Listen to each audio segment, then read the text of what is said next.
காலையிலேருந்து ஈவினிங் வரைக்கும் நிற்க வச்சிட்டாங்க பிரதர். ஆஃபீஸில் பார்க்குறேன்னு சொல்லிட்டு எப்படி பிரதர் அதுக்கு மேலே ஒருத்தவங்க வாய்ப்பு கேட்க முடியும்? இண்டஸ்ட்ரி ஒரு பெரிய டேரக்டர், இண்டஸ்ட்ரியே. ஆமாம், இதே தமிழ் சினிமா தான். போகிறேன், காலைல போய் நிற்கிறேன், பார்க்கவே இல்லை. மத்தியானம் ஒரு 1:30 மணிக்கு நீங்கள் போயிட்டு நீங்கள் ஒரு 1 hour கழிச்சு வாங்கன்னு சொல்கிறாங்க. வீட்டுக்கு போய்ட்டு சாப்பிட்டு வந்து திருப்பி நிற்கிறேன், பார்க்கவே இல்லை. ஈவினிங் 6 மணிக்கு வந்து என்ன பார்க்குறாங்க.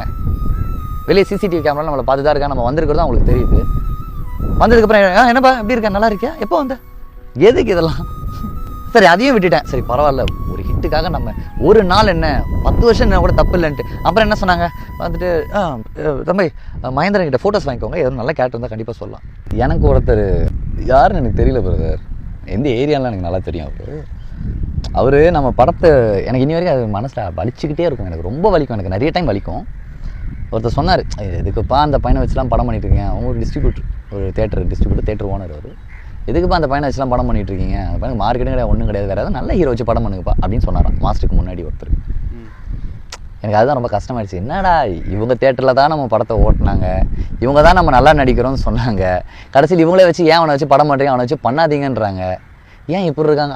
அது நினச்சி தான் நான் நிறைய வருத்தப்பட்டிருக்கேன் லைஃப்பில். அதுதான் எனக்கு தெரிஞ்ச ஒரு மிகப்பெரிய பெயினே அதுதான். ஏன்னா என்னுடைய வீடு தேட்டர், என்னுடைய உலகம் அந்த ஸ்க்ரீனு, அந்த ஸ்க்ரீனுக்கு சொந்தக்காரங்களே வந்து வேற ஒருத்தனை வச்சு எடுங்கன்னு சொல்லிட்டு சொல்கிறாங்க. என் மேலே நம்பிக்கையே இல்லை அவங்களுக்கு. காசு இல்லாத தருணம் வந்திருக்கா? அது ஒரு டைமில் வந்து பயங்கர பெயின் பிரதர். அது எனக்கு என்ன பண்ணுன்னு தெரியாது, வாய்ப்பு கேட்டாலும் தெரியல, வாய்ப்பும் இங்கே போய் கேட்க முடியல. ஷோஸ் போவேன் வருவேன் அதெல்லாம் ஓகே. ஆனால் நிறைய டைம் ஒரு 3-4 நாள் சரியாக சாப்பிடவே முடியாமலாம் நிறைய நான் அனுபவிச்சிருக்கேன். எனக்கு ஒரு டைம் நல்ல ஞாபகம் இருக்குது பிரதர், வீட்டில் சுத்தமாக காசு கிடையாது, ரெண்ட்டு ஒரு 2 மாதம் தரல, ரொம்ப கஷ்டப்பட்டு தான் சர்வே ஆகிட்டு இருக்கோம். ஒரு டைமில் வரும்போது எல்லாருமே ஹெல்ப் பண்ணிட்டாங்க, திருப்பி போய் யார்கிட்டே ஹெல்ப்னு கேட்க முடியாது என்னால். என் ஃப்ரெண்ட்ஸு, எனக்கு தெரிஞ்சவங்க, அண்ணன், புரியுதா உங்களுக்கு, என் ஃபேமிலிக்கு தெரிஞ்சவங்க எல்லாரும் ஹெல்ப் பண்ணிகிட்டு இருக்காங்க. அதனால தான் சர்வே ஆகிட்டு இருக்கேன். திருப்பி போய் என்னால் அவங்களை நோண்ட முடியல. ஜஸ்ட் ஒரு வேளை சாப்பாடுக்கு என்னால் அவங்களை நோண்ட முடியல. ஒரு வேளை சாப்பாடுக்கு நாட்டாம படத்தில் வந்து சைல்டு ஆர்டிஸ்டாக இன்ட்ரடியூஸ் ஆகி இன்னைக்கு மாஸ்டர் மகேந்திரனாக இருக்கு. அவருக்கு ஒரு வேளை சாப்பாடுக்கு கஷ்டம், என்ன பண்ணுறதுன்னு தெரியல. எனக்கு ஒரு பழக்கம் இருக்குது பிரதர், இந்த காயின்ஸ் இருக்குல்ல, இந்த ஃபாரின் காயின்ஸ், இந்த நோட்ஸ் எல்லாம் நான் நிறைய கலெக்ட் பண்ணுவேன். எனக்கு பயங்கர கலெக்ஷன் பைத்தியம் நான். அப்படி கலெக்ட் பண்ணும்போது சில நோட்ஸ் எல்லாம் பார்த்தீங்கன்னா $1 நோட்டு, €2 நோட், €5 நோட்ஸ் எல்லாம் இருக்கும் பிரதர். இந்த ஃபாரின் கரன்சிஸ் மணி எக்ஸ்சேஞ்சில் போயிட்டு அந்த காசை எக்ஸ்சேஞ்ச் பண்ணி நான் சாப்பிட்ருக்கேன்.